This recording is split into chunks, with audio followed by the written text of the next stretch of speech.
Great morning. Good morning. Good morning. Hello. Happy Friday.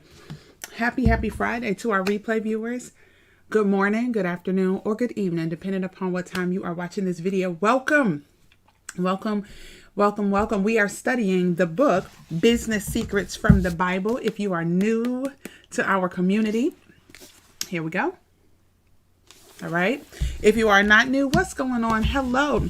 To those of you who I've never met before, my name is Demita McGee. It's an honor and a privilege and a pleasure to actually meet you. I'm one half of the dynamic duo called Team McGee. And so, yes, I am excited to talk and jump into secret number 5. You guys, this is a good one. And let me start off by saying, if you are reading the book and you read this chapter and you're thinking, wait, what? I understand. I said, Lord, I need you to help me make some connections here. I need you to help me understand how some things integrate together. I just kind of need your help on this one. So it will be a valuable discussion. So I completely understand. And I think there are certain segments, sections of this chapter that I literally read over and over, and then I went back to read another part again, and then I went back to read another part again, and then I went back to read another part, and then I broke out my dictionary, then I broke out my so I understand. I truly get it. Okay, hold on just a moment. All right, we are live. That is fantastic. Oh, darn it, I accidentally hit the wrong button there, y'all. All right, so we are officially live for secret number 5 of Business Secrets from the Bible. And what I want to do is I want to hop on in here and join from here this morning. Okay. So secret number 5, how you guys doing today? What I would love to do, it is Friday morning. Okay. We are live. I know how it is on Friday morning. So I want us to tag a few of our peeps who are normally with us. I want us to go ahead and I want us to tag them. If I can, there we go. There's the comment section. Let's tag some friends this morning for day 5. All right. Hold on just a moment. Let's get them up and moving around. How about that? Hold on. I'm dropping a couple comments in here. How you guys feeling this morning? I see you guys watching. Hold on a moment. I don't know if she's in this group or the other group. I might be adding someone who's not in this group. She may be in the other one. Okay.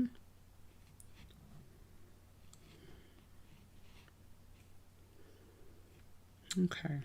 All right. I just tapped on 3 people. And so now we're going to go ahead and get moving. All right. So we are officially live, as we said, for secret number 5, you guys. And I love this one. I love this one. Secret number 5 is that making money is a spiritual activity. We are in for a treat. I'm going to let God take over 100% on this one because Lord knows I needed him when I was, when I was reading this and just understanding it. And let me tell you, I light my book up. Look at the red and I light my book up. I have to. In order to really understand, I put notes in the book, everything, y'all. So let's go ahead. Let's start prayer. Hey, Lana, I see you, beautiful. Great morning to you. Great morning. All right. Lashina, hopefully I'm saying your name right. I pray I'm saying it correctly. What's going on? Great morning to you as well. All right, y'all. Let's go ahead and start off with prayer, and then let's just dig in. Good morning, Heavenly Father. Thank you so much for allowing us to see another beautiful day on this side of heaven. Happy Friday. Happy Friday, God. Thank you. We are so grateful to wake up with life in our bodies, for we all know that somebody laid down last night, and that was the last night that they laid down, and they didn't wake up this morning. But God, you saw fit for us to live another day. You have purpose for us again today. And so we recognize that today is the day that the Lord has made. You have made it, Father, and we choose to rejoice. So we will rejoice and be glad in it. Today, God, allow us to be a blessing. We know that we're about to dig into secret number 5 of this book, and we know you're going to illuminate everything that it is that we need to know. But we want you to allow us to be a blessing today. Open our heart so that we can bless others the way you are blessing us and giving us wisdom and helping our spirits understand what thus saith the Lord. The way you are doing a supernatural surgery so meticulously on our spirits. Father, allow us to be a blessing to somebody else. Even though we may not know who that is, before this day is over, we will get to say, God allowed us to be a blessing. We are determined to be a blessing for somebody this day, to bring a smile to their face, allow their hearts to be happy, however it is that you would allow us to pour into somebody else today. Because right now, God, we know you are about to pour into us. We thank you because you said that wherever 2 or more are gathered in your names, you be in the midst. So I know you will be here this morning. I come this morning with a spirit of expectation that you are about to show us something this morning that we did not see before this very moment. And I thank you in advance for all the knowledge and all the wisdom you are imparting in us. In Jesus' name I pray. Amen, amen, amen. Okay, awesome. I am saying your name correctly, Lashina. I love it. And then I see Latrenda. What's up, beautiful? I see you. I see you. All right, ladies and gents, let's go ahead and dig into secret number 5. Now, if you were reading the book with us, okay, if you're reading the book with us, all right, I'm going to hold it up one more time for my live viewers. My replay viewers have seen it already. Business Secrets from the Bible. Okay. My book's a little dirty. It's okay. I'm using it. All right. Rabbi Daniel Lappin. If you're reading the book with us, we are on page 28. Now, secret number 5. When you initially read it, it can seem a bit odd. It's like he went really deep on this. He went real far. Okay. And so what he starts out by doing is explaining the difference between a spiritual activity and a physical activity. So we got to start there. Okay. We have to start there. Then he goes into, he talks about the characteristics of what we see as spiritual. And then he goes into, how if something has no spirituality in it whatsoever, it's purely physical, how we're uncomfortable with that. And so we try to put ritual around it to make it a little bit more comfortable for us to do. He went into that. And he illuminated something that I know that I do, which was so interesting. So I said, there is definitely some validity in that.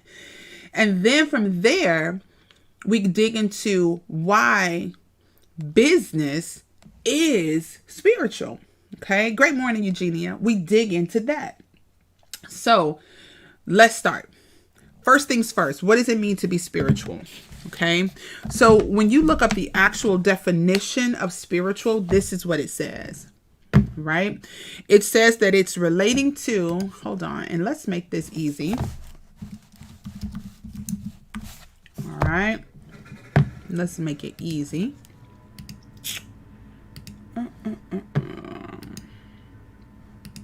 Okay. All right. Spiritual. The definition of it, you guys should be able to see this here. It says that it is relating to or affecting the human spirit or soul, as opposed to material or physical things. And I love definition B also. Under the very first one, it says here, right here, of a person not concerned with material values or pursuits.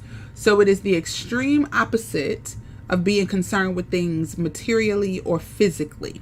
Okay. Once again, relating to or affecting the human spirit or soul, as opposed to material or physical things, as opposed to. So on the other end of things, we see that it really has, it's the polar opposite of physical. So you got physical and then you have spiritual. Okay. It's really important to understand the actual definition of it as we continue. Because if we're going to talk about money making being a spiritual activity, then we need to understand exactly what spiritual means. It is the opposite of physical. All right. So that's one. So he says, how do I determine if something is spiritual, if an act is spiritual? He gives the most basic characteristics, y'all. Two super simple, basic characteristics or tests. His first basic way of identifying if something is spiritual, he says, can a chimpanzee do it? Right. Can a chimpanzee do it? Now, why does he say that? He said, because see, I can sit down and I can eat dinner, and a chimpanzee can recognize that. I can recognize eating, right? He said, but the moment I sit down and I hold up a newspaper in front of my face for 20 minutes, the chimpanzee is confused. Like, what in the world is happening? They're confused. Therefore, eating is a physical activity. Reading falls more on the spiritual end, because it's not something so basic that a chimpanzee can understand it and do it. Okay, so that's his first way of identifying whether or not something is a spiritual activity or a physical activity. Now, when he moves on to a second criteria is whether or not that action can be replicated by a machine. Whether or not it can be replicated by a machine. He says if a human soul is indispensable for certain processes, then that process has to be at least partially spiritual. So when we're talking about reading, chimpanzees can't read, right? They cannot read. So it has to be at least partially spiritual, because see, if a chimpanzee can do it, it's physical. Now, when I talk about the process being at least partially spiritual, if you need a human soul to do it, he says only a human, and I thought this was just a beautiful way to encompass this point, only a human soul can compose music that inspires men to march to war or brings a lump into your throat. You know how you hear something, and it could be different types of music for different types of people. Maybe you love jazz. Maybe you love classical music. Maybe it's the words of a really good gospel song. Maybe it's not gospel, but maybe it's Christian. Maybe it's a beautiful, soft rock, R&B. It doesn't matter the genre. It's about how it invokes emotion in you, right? How it invokes that lump in your throat where it just all the emotion kind of wells up. Only a human soul can create music that can do that for you. Okay? So those are the two ways that he suggests that you can identify a spiritual activity. Then later we're going to go into some characteristics of activities that are spiritual. That's what the rest of this chapter and this secret is about. So this test that he talks about, this litmus test, one being, can a chimpanzee do it? Two being, can it be replicated by a machine? Those tests there would tell us that a lot of the things that we do are more spiritual than physical. So he gives an example when he says in business, for example, he says no machine exists that can independently, and that's the important word, independently, that can independently affect transactions. By itself, the little ATM machine, not ATM machine, Lord have mercy, the little swiper, card swiper, it cannot by itself affect the transaction. It can't. The cash register, it cannot by itself affect the transaction. An ATM machine cannot by itself affect the transaction. Like if you don't go up to it and put your card in it, it can't do anything. Like we have to instigate that transaction. We have to be present in order for that transaction to occur. He says, nor can they predict whether a customer will buy something or how much, or for how much. Economic exchange takes place only after two thinking human beings will that exchange into existence. Therefore, it's spiritual. Using his litmus test, you guys see that? So using that litmus test, that is how we determine if an act is spiritual or if it is not. Okay? Let's continue. So it's important to analyze these actions because I love this. This is where he gets into like the weird and the kind of strange and like, okay, you really went there. But if we examine, when we break down what he's talking about, I can be completely honest with some of these things and say, yes, they do make me uncomfortable. We have created ceremony around them so we can make them more comfortable for us to partake in. So it's important to analyze this because he says human beings are uneasy with things that don't have a spiritual component. Things that are purely physical, we don't really like. Think about it. We got some uneasiness around it. If it's something that an animal does, like think about how Yes, we're mammals. Yes, we're animals. But if it's something that a chimpanzee can do by itself, if it's something that the animal kingdom does by itself, and it has no element of spirituality or ceremony around it, we got to create that element of spirituality. We got to create that ceremony around it to make it more comfortable for us. He gives such great examples here, right? He says, for example, items or activities that we don't feel like we need to add a spiritual element to. When we're reading a book, we're comfortable sitting down just reading a book. No animal outside of us could sit down here and just read a book. We're comfortable listening to our favorite type of music and just sitting down and relax and listening to music. We're comfortable admiring art. We're comfortable doing that. We're comfortable enjoying a really good movie. We're comfortable doing those types of things. However, listen to this. All living creatures, on the other hand, all of them, we all eat, we all defecate, we all engage in sexual activity, we give birth, and we die. Okay? All of those things. Think about that again. So, eat, defecate, engage in sexual activity, give birth, and die. All animals do that. And think about, as those things are done, how we look at it and think, ooh, that's not the most attractive thing that we could ever be doing. And so we create ceremony around them because, see, those are physical things. Think about it. They're physical. Have you ever watched some people eat and you're like, oh my God? And if you don't think that's a big deal, if you're saying that doesn't matter to me, yes, it does. Stop.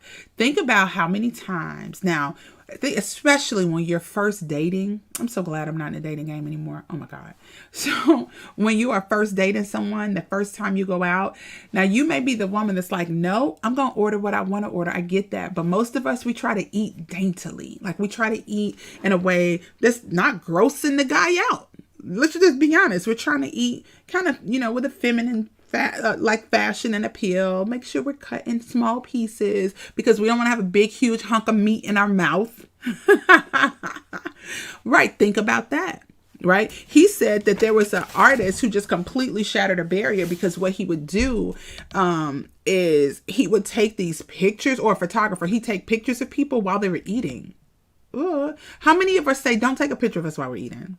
Like, let me finish chewing. Let me wipe my mouth, because the snapshot, when it happens, we look crazy, literally crazy in the middle of a chew.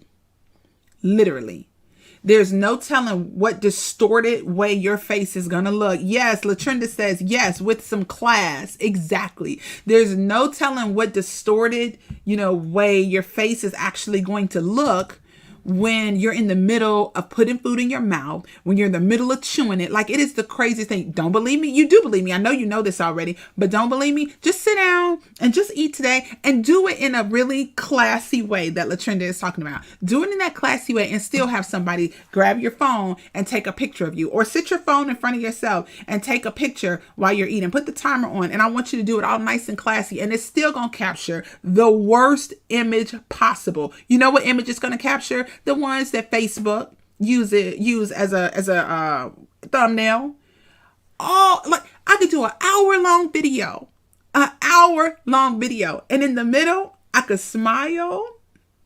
Like, why don't they get this thumbnail? Like, why don't they get that? What they get is that. How does that happen? How does, when I'm talking, they get the...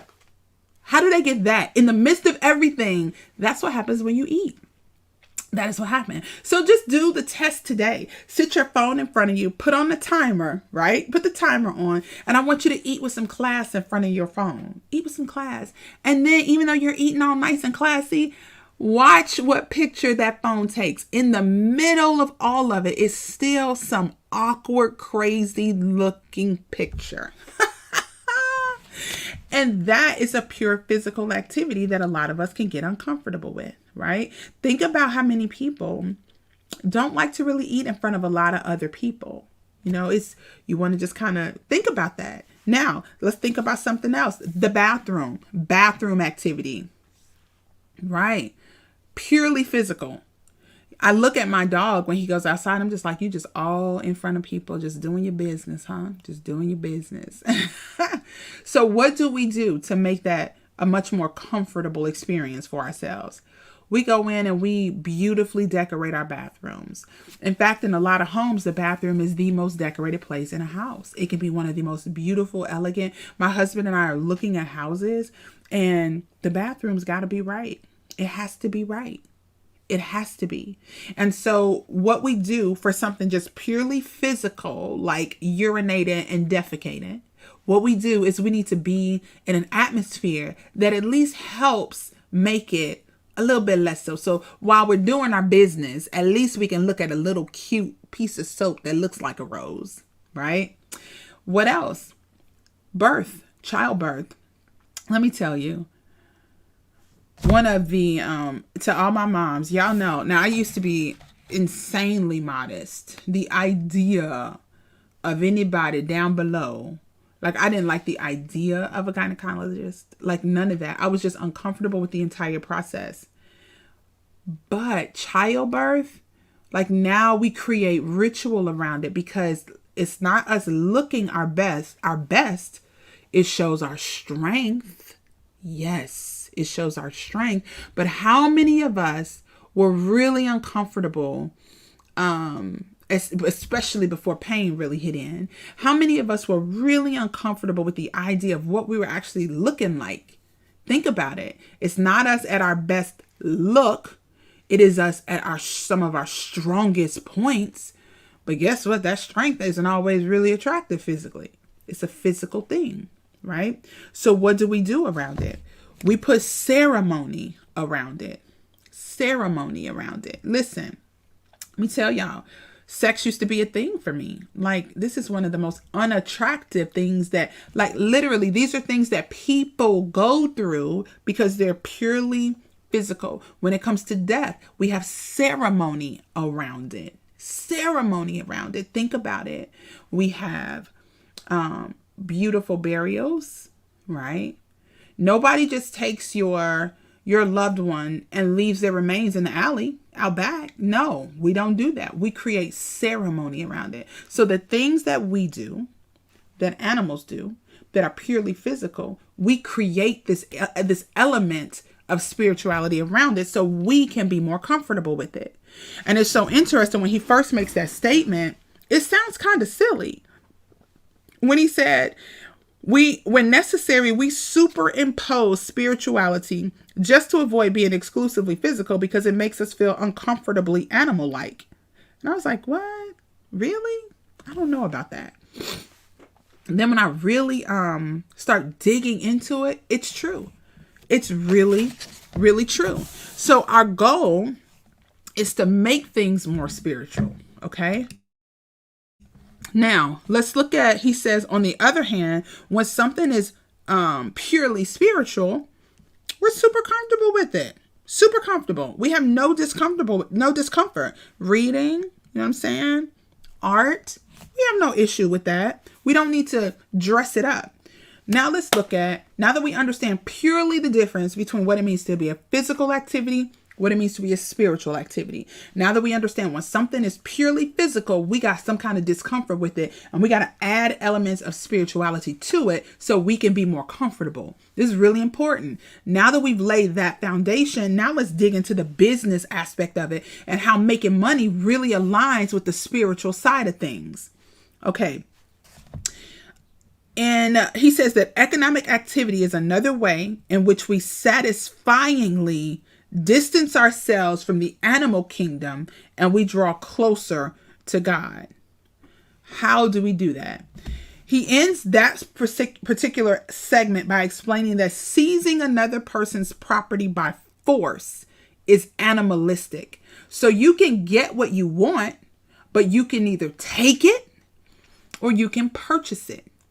When we do it by force, it's animalistic, right? Not to mention against the law, but we're looking at the other part of this. It's animalistic. And so purchasing that property voluntarily for a price that's negotiated between the seller and the purchaser, that finds favor in God's eyes. Okay? Why is that? Why is it that it finds favor in God's eyes? This is so good, but yet it requires breaking down. Let's look at it a little more. When you cannot look at secret number 5 in a vacuum by itself. These secrets are interdependent upon one another. Okay. So we're going to make those connections in a moment. One of the things that's really important to understand when we look at this negotiation between a seller and a buyer is that in order for that to happen, okay, in order for this to happen, in order for there to be a place where a seller and a buyer can negotiate and come to an agreement, and the buyer purchases an item from a seller, in order for that to happen, we need to be in a place where there's freedom from tyranny in order to do so. I want you to think about it, and literally that freedom is a precondition to be able to purchase something in a free marketplace. How many countries outside of the United States, how many countries do we know about that you cannot purchase whatever you want? There is no free marketplace. Okay, so you can't purchase what you want. There is no capitalism. You cannot purchase what you want. How many countries do we know about that you cannot worship how you want? Tyranny, the definition of it is to be under a cruel and oppressive government. It's literally an unreasonable or arbitrary abuse or use of power, like extreme control. If we lived in that state, then guess what would happen? We would not be able to practice free enterprise. It happened in the United States. I can only speak about my own history intelligently. Okay, I got a lot to learn. When I think about 400 years ago, slavery here, Black people were not able, Africans brought to America were not able to even practice free enterprise, right? They weren't able to, we got to the point that we could worship freely, but the only book we could read was the Bible. That's the only book we could have. And so we had to sneak away and hide the fact that we knew how to read and we were learning. Okay. So think about the places now, current day, where they cannot worship freely. Like worshiping freely can get you killed, can get you murdered, and the government will make that happen. You can't worship freely. When Christianity was first introduced to the world, you couldn't practice it freely. Okay. And so you must have freedom from tyranny. Okay, in order to be able to practice and be able to do free enterprise and a free marketplace in the first place. That is one of the reasons that God smiles upon it. Okay, this is something where it takes your mind far. He goes deep in this chapter, and it's so easy to read past this really quickly and to miss the really good juice and the meat in this secret. So in order for us to be able, me to be able to buy from you and you to be able to sell to me, we got to be in a place where we can do that freely without, fear of some type of violent consequences and repercussions. So that's one. So being able to do this, money paves a path to freedom that a lot of people outside of the United States, you guys, they don't get to experience. They don't. Okay. A store or a market is a place for people to interact and make voluntary exchanges, leaving both parties happier and better off than they were before. Now, one of the things that's required when it comes to capitalism and commerce is faith. And this is so interesting because this is a stretch. One of the things that's required is faith. Let's talk about faith for a second. What is faith? And I thought this would be another opportunity to share the actual definition, of faith. So let's look at that really quick. Let's share our screen one more time. Here we go. Faith. All right. Faith is a complete trust or confidence in someone or something. A lot of us really think about the term faith when it comes to our spirituality, when it comes to being a Christian or whichever religion you practice. But the reality is this: faith is something we have, and when it has nothing to do with your spirituality. Complete trust or confidence in someone or something. And we're going to use that definition. We're not going to use the definition as it relates to religion or spirituality. Specifically, we're going to use definition number 1, where it says complete trust or confidence in someone or something. Why is that important? Because see, this is why it's important. Because when a person starts a business, when they launch a company, right? And I love the definition, or I love the way he describes it here. When a person launches a business and they go out and they purchase inventory for their business, and what they do is they start to sell it. They sell that inventory, and it's not the faith to sell it it's not selling it that exercises your faith. Where the faith comes in is someone comes in and they buy it. So they buy it, you sell it. Now I sell these items to you. I'm creating currency. I'm creating money rather. And what ends up happening is I don't have any doubt that once I sell these products, that I'm going to have the money that I need to go take care of the things that I need to take care of. I need to go to the store. Well, I need to buy food for my family. Great. I need to go to the store. I need to pick up some personal items for the family. Perfect. What happens is, because I spend that money and I give that money to whoever that retailer is, it is my faith that gives that currency value. Okay? Think about this concept. It's my faith that gives the currency value. Because see, if I went in the store and I used something different other than US dollars, some people will be like, I'm not taking that. Like, what am I supposed to do with that? If I went to the grocery store with a gift card for Amazon, will that work? No, that currency has no value there. Okay. So it is the currency that I give them. That's what gives that currency value, because the retailer takes it. So if I have the currency that the retailer takes, I know that when I go there, I'm not worried about them not taking it. When I go to the grocery store, I'm not worried about them not taking my money at all. Because see, it is complete trust and confidence. Remember the definition: complete trust and confidence in someone or something. I got faith that they're going to take this money. That's what gives the money its value, because I know that they're going to take it. I know that if I go into the store and I want to buy carrot juice, I know that bottle of carrot juice is going to cost me $10. $9.99 is what it's going to cost. On sale, $7.99. Right. I know that's what it's going to cost. So I know when I go in there with my $10 bill, I got complete trust that this is going to get this is going to work. And I'm going to be able to get my carrot juice when I give them that $10. So it is faith that gives currency its value. Why is that important? Because faith is a currency in the kingdom. I need you to think bigger for this. Faith is an actual currency. We often say faith is the highest currency in the kingdom. Why do we say that? Because without faith, the Bible tells us it's impossible to please God. When you go to him and you ask, you have to have faith that it's going to return to you. The point is, you need to have faith in order to complete the transaction. You have to have faith in order to complete a spiritual transaction that you are asking God about. When you go to him and you ask him for something, you must have faith that you're going to receive it. It is our currency in the kingdom. So what happens when we have a physical transaction, or when we have a business transaction, is we activate a spiritual principle called faith. Y'all feel me? Okay. We activate a principle called faith. Faith is my absolute confidence in something or in someone. And I got faith that when I give you this money, you're going to take it.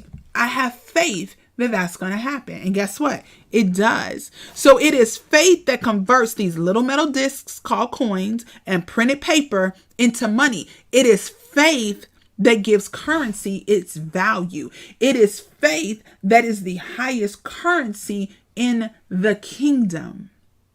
Okay? It is faith that does that. Faith is the fuel that drives both commerce and religion. Listen to this. Faith is the fuel that drives both commerce and religion. When I was reading this, I got a visual. I got an actual visual. When you get in a car, when you turn the car on, your car has so much power in it. I want you to imagine your car literally, you can get a car that goes from 0 to 100 miles an hour in seconds. Do you know how much power is underneath a hood of a car that can go from 0 to 100 miles an hour in seconds? Do you have any idea what kind of power that is? That is a ton of power under the roof or under the hood of a car. Now, you can turn the car on and you can press the accelerator button and you can hear all the power. You can hear it revving up. You can hear it. But until you do some things, that car's not moving. All the power is there. It's there, but it's not moving until you do the necessary things to get it to move. What do you need to do? You need to put it in the right gear. You need to put it in drive. So you put the car in drive. Once it's in drive, you press the accelerator. See, you are the one, okay, that gets that vehicle moving. Faith is the currency, okay? Faith is the fuel, but you got to activate that faith. It doesn't work without you. You got businesses and you have people. Without people and businesses, or with people and businesses, there's something in the middle that must happen in order for a transaction to take place. People have to have faith that when they get there, they can spend their money there. It's going to work. They're going to be good. That's what gives the faith, or that's what gives the currency its particular value. So I want you to understand there's power under the hood of that car. But until you do some things, that car can do absolutely nothing. You must have faith. You sit in the seat. You turn on the car. You put it in drive. You make it go. That is literally what happens. Take that analogy and apply it now to business. Take that analogy and apply it to making money. All right. It is difficult for a successful business professional to remain self-centered. It's difficult. That makes sense. And it is precisely a preoccupation with the needs of others that characterizes the entrepreneur. You cannot remain. This is why some businesses do not get off the ground. You know why? Because you sell what you like. You like it. One of the biggest challenges, oh my goodness, as a business coach, one of the biggest challenges that I have is somebody will develop an idea based upon something they like. You didn't actually find a need in the marketplace. You just found something you like. So since you like shoes, you decide you want to open a shoe store. What kind of shoes are you going to sell? Who are you selling to? Like what actual, remember when we talked about yesterday, where is it? To be a successful entrepreneur, here we go. You don't need to invent anything new. You just need to think of another useful way to blend, mix, combine, or connect two or more existing things, right? God intended for us to find ways to bond things together, to combine them, to connect them. But it's not just what you want. There has to be a place for it or need for it in the marketplace. You create something that nobody needs, then you're not going to sell it. Okay. So one of the biggest challenges that we will have is people, they like an item, and so they want to sell some version of this item. But did you identify a need in the marketplace? Did you identify a need, something that people actually need, someplace, a solution for a challenge that they have? Did you find that? When you find that, guess what? That's you becoming obsessively preoccupied with the needs of God's other children. That is not you focused on what you like. You see the difference? Secret number one, become obsessively preoccupied with the needs of God's other children. Okay. That is why as a successful entrepreneur, it's impossible to remain self-centered, because you are constantly thinking about what God's other children need, how you can improve upon that service. That's the other element of what makes this spiritual. See, you can't look at secret number 5 in a vacuum and in a box. It is related to the rest of them. See, money making is a spiritual activity because in order for us to successfully continue growing revenue, you can't focus on you. You can't. You absolutely cannot. You have to remain focused externally on the needs of your customers, the needs of your clients. That's where your focus has to be, not just on what you want. To my network marketers, your business is going to die if you are only focused on hitting your next rank. It's not going to work. You got to be obsessively focused on how you can help your teammates. Help your teammates win. You will win. That's how you win. Okay, so you're saying my teammates don't want to do anything. Well, help them get what they came to your business for. Did they come for a physical product? Help them find the products that work best for them. Did they come for a service? Help them figure out how to use the service effectively. And then you know what else you do? You continue to help more people do the same thing. And guess what will happen? Somebody will raise their hand and say, I want to build this business like you're building this business. And then with that person, guess what you do? You obsessively help them hit the ranks that they want to hit. When you do that over and over and over and over and over again, guess what happens? You, my love, rank up. Your check gets bigger. But if you only focus on your check and not on others, guess what happens? Your business stalls. It's so important that you understand that. I've been on both sides of that. I've been on the side where I was mostly focused about me, and guess what happened? Not enough. I'm on the side now where I focus exclusively on what it is my team needs. What do our customers and clients need? And we're making improvements every single day based upon what it is that they need. How can we get better so they can get what they came to this company for? What do we need to do as a team to help our leaders become better leaders? Like, what do we need to do? And when I focus exclusively on those things, guess what's happening as a result? My check grows, and it's exponential growth. That's dope. God created it that way. Okay. So it's almost impossible for a business owner to stay self-centered. Concern for customers is the hallmark of a business professional. Now, for the person who has employees, listen to this. The business professional must also value his employees as well, for they are his most valuable asset. He must attend to their welfare, recognizing them as spiritual beings with their own divine aspirations. This is so important. He must not only endeavor to compensate them fairly, but also help them find transcendent meaning in their work. So it's not just about the meaningless work. Don't give them meaningless work. Give them work that transcends just the work itself. Is it helping them become a better person?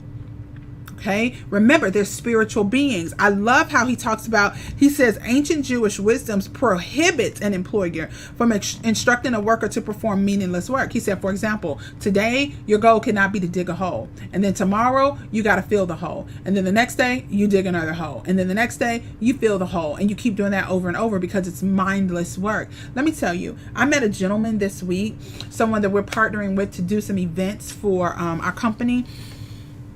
And I had to tell him, I said, you have created something different and something special. He is really community driven. He created a restaurant/lounge. It does not feel like a lounge in there at all. It is not your typical lounge. It is on the south side of Chicago, and it's beautiful in there.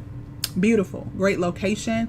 His attitude is incredible. He is really concerned about the community. So his goal is to bring, to network with people, bring people into the establishment that can help enrich and educate the community. That is his goal. So we talked about some of the events that are planned there. We talked about various things, and because the goal is to educate the community and enrich the community, guess what? He's not focused on revenue. But guess what's going to happen? He's going to get revenue. There's no way. When we were in there, the employees were incredible. Just incredible. When I tell you, it was so interesting. So we're hosting some events there. And one of the interesting things about the event that we're hosting is his general manager said, oh, this is going to be so good because see, the people, when they're working, he was like, she said, they'll be able to hear it and they're going to learn some things. What? Then she says, and if they're off and if they want to come, this would be so good for them. They're going to learn so much. What? I don't know about you, but most places, people don't want their employees paying attention if something is going on. They just want you to serve the people and get back to what you're supposed to do. But they are genuinely interested in their employees also learning this financial literacy that we teach. They're genuinely interested in their employees understanding it, their team understanding. I thought that was incredible. He has created that environment. He's created that environment. And so he's not having his people just do menial work. They're not just bringing water, bringing drinks, serving food. They're enriching people. And you can tell he pours into that staff. You can tell he does. Just the way in which they honored him while he was there. It wasn't an honor through fear. I've worked for people that people feared. You didn't honor them. What you did was you were scared of them. That energy was different. The energy in that place was incredible. They honored him. And it was amazing to see. And so if you have employees, if you have a team, you need to make sure you are serving them in a way that they are also growing, so that the work that they're doing, the tasks that they have, it transcends meaningless work.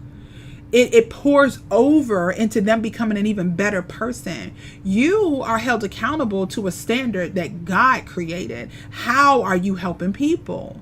How are you working through people? How are you helping them get better? That is why money making is a spiritual activity. When you have employees and you're concerned about the well-being and the spiritual growth of your employees, and you do it in a way where you're not beating the Bible over their head, because that's not the goal. Jesus never beat, he didn't use the Bible. He would talk about the scripture, but he never beat it over anybody. He trained through parables. Let me tell you, the way that you speak to someone, the way that you train them, the way that you nurture them, that is scripture in action, versus let's sit down and read this together. No, don't read this with me. Show me through the way you treat me. Show me through the way that you mentor me. That, my friends, you are called to a higher calling. That is a spiritual thing when it comes to business. So the business professional whose own selfish wants and needs constantly fill his mind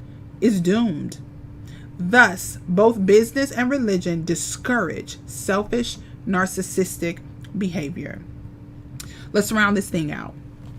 Knowing that a close relationship exists between God and the marketplace, he says, helps us in 3 crucial areas. One area, you guys, I cannot expound upon a lot at all, but he talks about, he digs into why business and atheism they're not good allies. Since business has this spiritual component to it, it is completely opposite of what an atheist would actually agree with. I cannot expound upon that at all. So that's one segment that you can continue to study, but I don't think I have any intelligent, what's the word? I just don't have anything to add to that part of the conversation. The second is the belief in the relationship between God and the marketplace. It helps us integrate our career, this I can, into a greater life. So we don't regard those 8 to 10 hours a day just as I'm just at work those 8 to 10 hours a day. Once I'm done, I go home. If you are the business professional right now who is also working, maybe you're an entrepreneur who is still working a 9 to 5, or maybe you're an entrepreneur who's working part-time, whatever the case may be. What happens is you want your work to be an extension of you. I have had the extreme honor of being in positions where I've been able to just treat people in a way that was just, I'm grateful for the positions that I've been in at work. So my corporate career looks like this. I was a manager in retail for years. I worked at Target for years, and I loved that company. Oh my God, I love that company. Now, everything that I have done in career-wise has helped me in business, everything. So when I worked at Target, they have these positions, or used to, I don't know what it's like today. I don't know the structure, but they had these positions. You were an assistant store manager, and they called those positions executive team leaders. So you would be an ETL over various areas of the store. There was hard lines and there was soft lines. Soft lines is all the clothes. Okay. So all the clothing departments, and in some stores that included domestic. So think comforters, pillows, think that. And then there's hard lines. Hard lines is everything else in the store. So it is grocery. It is toys, electronics, all the rest of the stuff, health and beauty. All of that is considered hard lines. Then you have guest services, which is basically the person that takes care of everything up front. cashiers, technology, things like that. Then they have logistics, everything you don't see in the back. So the stock room, the back room, how do I get the products to the floor? Unloading of trucks, you manage that team. Then there is our team, the HR. They call it team relations, TR. So there's human relations. And you will go through all these positions to become a store manager. I went through all of them. I loved it. What I really enjoyed most was I was not just an ETL in that store. Now I had the opportunity to pour into a ton of teammates who I still have some relationships with today. And you guys, this was a job right out of college. So we're talking 20 years ago, 20 years ago. Now, the interesting thing is my store manager was excellent at identifying strengths in people. Excellent. I worked in a really good district. And so my district same thing. Excellent. They identified something in me that I did not know in myself. They identified my ability to be able to train people well. So what did they do? Immediately, they allowed me to start training. So we had something called business college for all new assistant store managers. Everybody had to go through this training. The training was business college. I became the leader of business college because everybody in the district would come to our store to train. Okay. So I became the leader of that. That was 1. 2. Then we would have these district training events. I became the person who did a lot of those trainings. And so they identified your strengths and they helped you work through them. It was incredible. When you have people who care about you as a person, that's what happens when you're in a good company and when you're under good leadership. They were great leaders in that company. I remember going to my district manager one day and saying, I think I want to work in a corporate level as a buyer. I think I'm more interested in being a buyer for the company than working in the store. And he said, Demita, if you want to transfer to a corporate, he said, I can make that happen next week. But I'm telling you that I don't think you're going to enjoy it as much as you think. The reason you might not enjoy it is because before you become a buyer, I believe it's an analyst. He said, what you do is a lot of number crunching all day long. And that is not something that your personality, I believe, will enjoy as much. So we had a whole conversation about it. And I was so thankful that we could have that conversation because he said, listen, if that's what you want to do, I can make that happen right away. But let me talk to you about what it really looks like so you'll understand. You guys, that's leadership. It wasn't him trying to turn me into what he thought I would be best as for his purposes. It was, let me tell you what this looks like. And then you decide if this is good for you. But not only that, they allowed me to thrive in a place where I didn't even know that I was good. I'm thankful to that company to this day. Why? I train on a daily basis now as an entrepreneur. Daily basis. That's such a big part of my business model. Okay? That's 1. I encourage people on a daily basis. Big part of my business model. The very next thing I did, I was a career services advisor. When I decided at Target, when I made the decision, I don't think I want to be a store manager. I'm going to try something different. I decided to become a career services advisor, at a university here in Chicago. I did.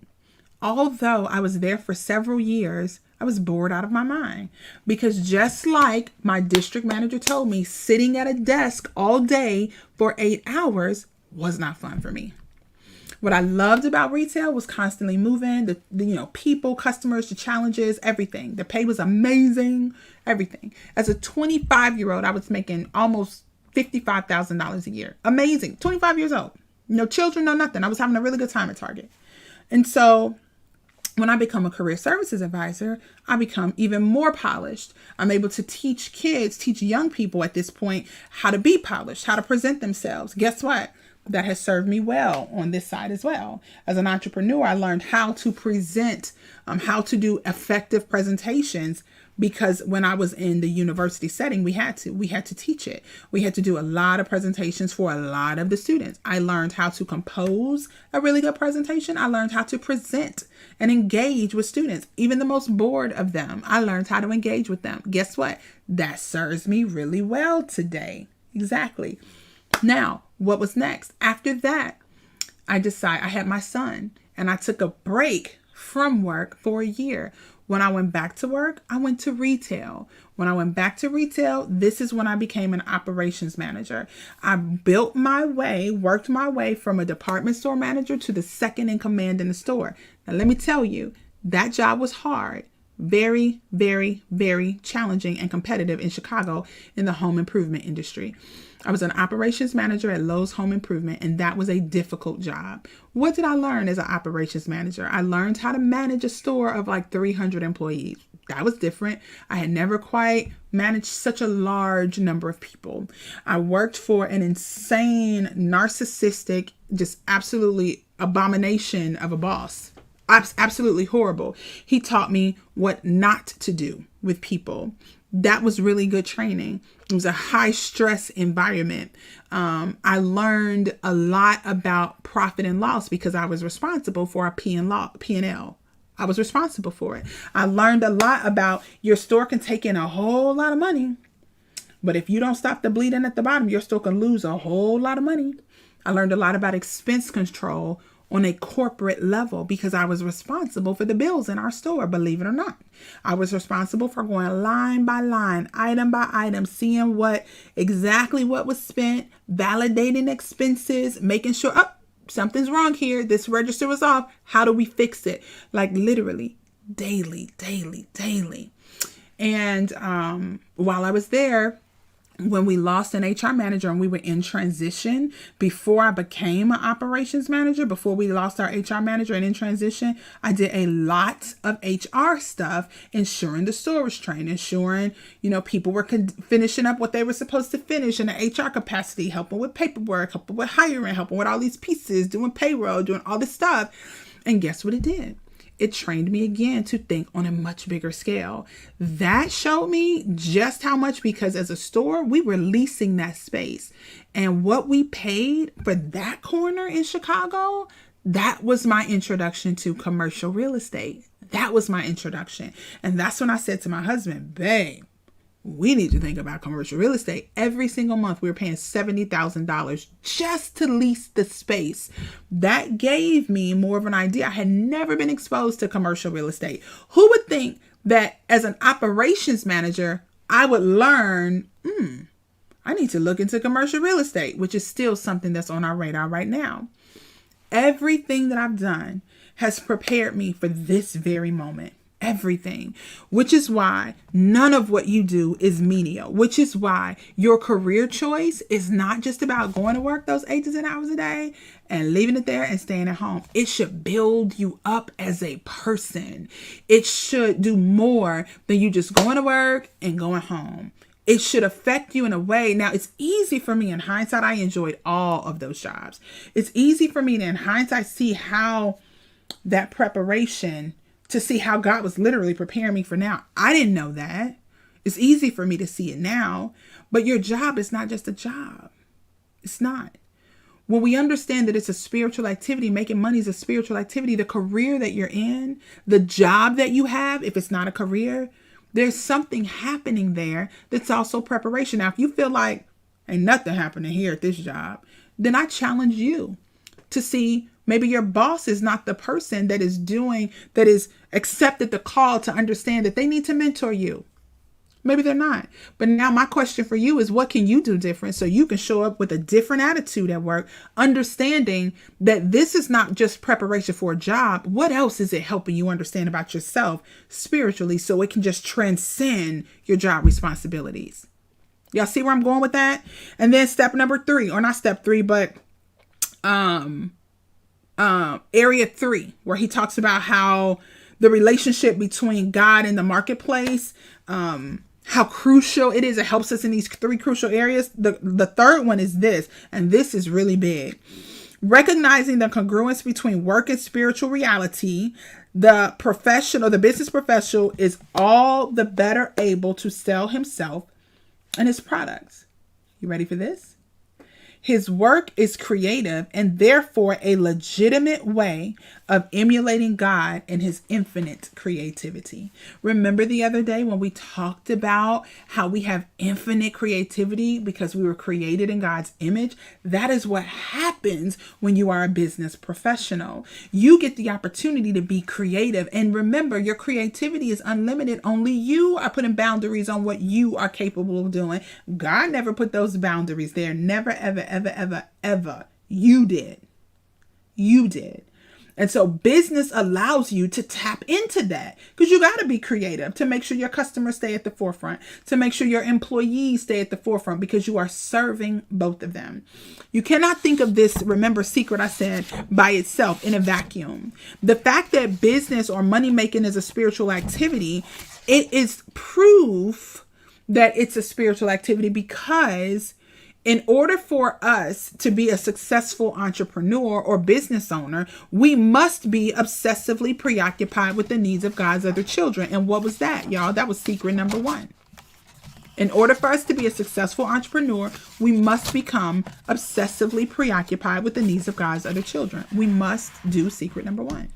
In order for us to be in order for us to be a successful entrepreneur, we got to understand that an infinite God created us in his image with infinite imagination, potential, creative power, and desires. Secret number two. He created us so we can have this infinite creativity, so we can have all this potential, all this desire to do more. See, the successful entrepreneur desires to be successful, understanding that money is an incentive for him to focus on God's other children. In order for us, I won't say in order, because business is and money making is a spiritual activity, it allows us to do secret number three, which is humans alone possess the ability to transform themselves. Successful business owners, some of us had the opportunity to transform ourselves. Listen, you guys, let me tell you something real quick. I'm going to share a bit of my testimony. Some of you guys don't know. When I was 19 years old, my baby just woke up. I heard his voice. When I was 19 years old, I tried to commit suicide at 19. I was clinically depressed. I was at college and I just was not in a really good place at all. Since that time, I've had 2 other bouts with depression. So I'm very cognizant of my mental health. And I believe May is Mental Health Awareness Month, I believe. So I'm very cognizant of my mental health. Not business, but secret 3, where we talk about humans alone have possess the ability to transform themselves. I need you to understand, I wasn't always this really happy, positive, energetic, encouraging type of person. I wasn't. I had to go through my own transformation to get here, and I'm still evolving. I had to go through a transformation to get to this point. So it's important to understand that no matter where you are today, just as he told us in one of these secrets before, it's not about where you start. It's not. It's about where you go. You must understand that who you are today is not who you are going to be tomorrow. But you got to make the decision to be a different person. See, I decided I didn't want to be that person. What would have happened if my suicide was successful? What would have happened? I shudder to think I'd have never met my husband. Never. I wouldn't have 3 beautiful children who I know are a blessing to society. They are a blessing already. And they're going to continue to be a blessing. I would have met none of you. None. You wouldn't be on here. You wouldn't. You wouldn't be reading this book right now. Some of y'all wouldn't have done a 21-day financial fast because I wouldn't have been introduced to it so I could introduce it to you. All these things. So thank God that suicide attempt was unsuccessful. Thank God it was. The point is, I transformed from that young girl who felt like there was no reason to even keep living to this woman today who is still continuing to evolve. That is what is possible. That's what's possible. So you got to know that what you see is not the whole story. And I know for you, you have a story too. And so it's the transformation. It's the evolving from who you were to who you're becoming. It's the transformation. Good morning, hon. It's the transformation. I keep talking. That's what I'm showing you. You want to show me something while I'm on Facebook Live? Oh, I'm sorry. I thought you'd be done by now. I thought you'd be done. Okay. I thought you'd be done. Okay. He wants to show me something. So it's the transformation that's really, I want you guys to understand, because we have the ability to do that. You can transform from a depressed, suicidal 19-year-old to a successful, encouraging, ambitious, incredible, amazing entrepreneur at 43. Okay. So I want to encourage you. Okay. So secret number 5, we cannot look at it in a vacuum, which takes us once again. Now it connects to secret number 3. The universe was created for connection. Remember, listen, as a business owner who is creating for people and creating a service or a product, remember, God created the universe in a way that things need to be connected. Remember when we talked about yesterday, the mere fact that most of our elements alone are useless until they are combined with something else. So I read it already, but I'm going to read it one more time. So to be a successful entrepreneur, useful to millions of people and able to get rich, you don't need to invent anything new. You just need to think of yet another useful way to blend, mix, combine, or connect 2 or more existing things. God intended for us to find ways to bond, to combine, to connect. Yes, making money is a spiritual activity. You guys, I hope that this blessed your spirit today. I was like, God, I'm going to need you to help me with this one because I need to make the connections, and I was struggling to make those connections myself. So I'm grateful. Listen, we're digging on to secret number 6 on Monday. And that one is everything important and joyful you have achieved has been in partnership with at least one other person. That's what we're looking at on Monday. On Tuesday, y'all, look at this. Focus on other people's needs and desires, and you will never, ever be sure of what you yourself desire and need. Oh my God. Next week about to be fire. Y'all hear me? Okay. So if you have the book, this is what I want to encourage you to do. Okay, this is what I want to encourage you to do. I want to encourage you to try to get ahead a little bit because some of this stuff is heavy. And because he goes really far and really, really deep. When I read the one section again about at the very end of this secret, when he talked about the relationship or the lack of a relationship between capitalism and atheism, I wished I had more time to dig into that. Okay, I wished I had more time, but I didn't. So I want to encourage you, try to get a jump start on some of the reading. So if you want to dig a little more, you absolutely can. So we will be back on Monday. Will we be on Sunday? Nope.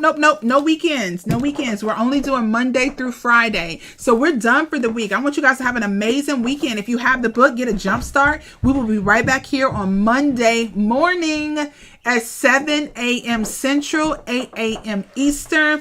What I would love, of course, Laskaya just asked me if I have questions about what I read. Can I? Of course you can inbox me. Of course, this is really about us getting better. And if I understand and I can provide some insight, I definitely will. If I don't, I will tell you that too.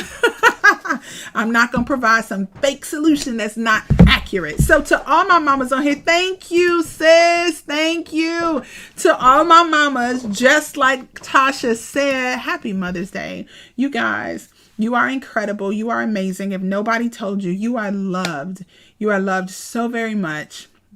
And I appreciate you all for spending time with me. It means the world to me. You are so welcome, Eugenia. Happy Mother's Day to you. Have a fabulous weekend. Guys, if there's anyone you feel like can benefit from this, any of your entrepreneur friends, we're just pouring into them. That's it. And we're helping one another. Please feel free to invite them. Love you all. Happy Mother's Day, Laskaya. I will see you all Monday. Have an amazing weekend. Bye for now.